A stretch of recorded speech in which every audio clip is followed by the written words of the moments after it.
তারেক রহমানের নতুন মন্ত্রিসভায় সবচেয়ে বড় চমকটি কে জানেন? সাধারণ মানুষের চোখ যখন বড় বড় রাজনৈতিক নেতাদের দিকে, ঠিক তখনই পররাষ্ট্রমন্ত্রী হিসেবে এমন একজনের নাম ঘোষণা করা হলো যা সবাইকে অবাক করে দিয়েছে।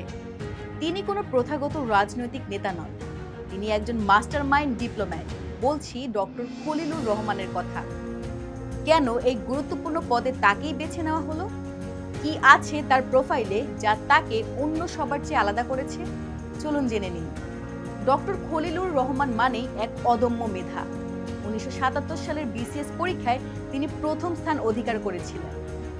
ঢাকা বিশ্ববিদ্যালয় থেকে অর্থনীতিতে প্রথম শ্রেণী তো ছিলই, এরপর পড়াশোনা করেছেন হার্ভার্ড আর টফটসের মতো বিশ্বখ্যাত সব প্রতিষ্ঠানে।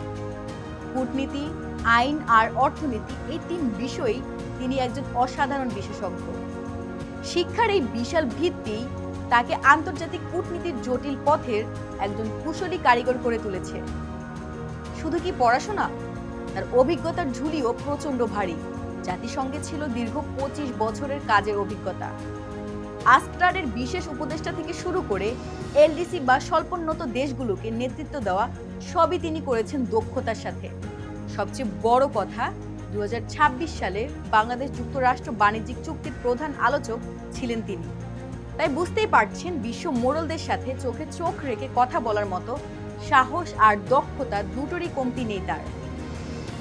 কিন্তু সুন্দর প্রোফাইল থাকা আর দেশের স্বার্থ রক্ষা করা কি এক কথা?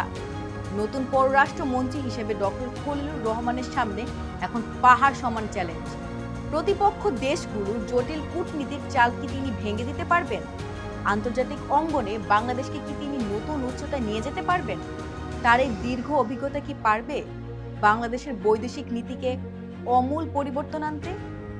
আপনার কি মনে হয়, ডক্টর খলিলুর রহমানই কি ছিলেন পররাষ্ট্রমন্ত্রী পদের সেরা পছন্দ? কমেন্টে আপনার মতামত জানান। ধন্যবাদ।